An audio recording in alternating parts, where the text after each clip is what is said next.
chef de la mission d'observation de la CEAC.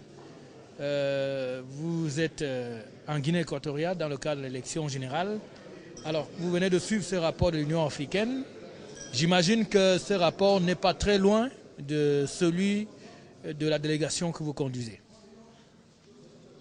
Je vois que dans votre présentation, vous êtes parfaitement au courant, puisqu'il n'y a aucune raison que le rapport de la CAC puisse être différent de celui de l'Union africaine.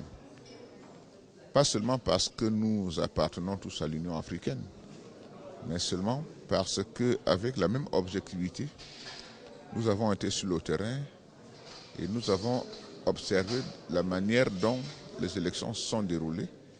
Et je peux vous dire qu'effectivement, à travers le rapport qui vient de nous être livré, nous sommes en droit de dire que l'Union africaine et la CAC ont fait l'objet de la même objectivité en ce qui concerne l'observation de ces opérations de vote.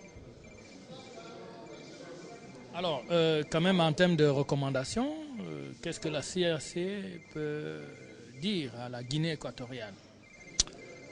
En termes de recommandations, ce que la CAC peut dire à la Guinée équatoriale, en particulier au-delà de ce qui a été dit par l'Union africaine, c'est que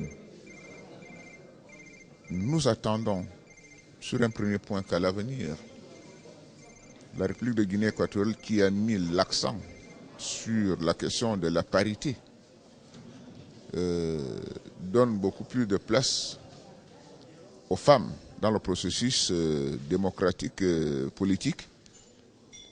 Je dois dire à ce propos-là que par rapport à la dernière élection que nous avons observée, le nombre de femmes en position éligible a augmenté.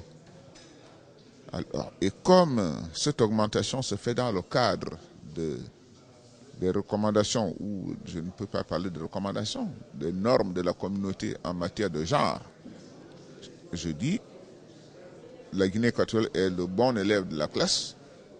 Il n'y a pas de raison qu'elle ne continue pas.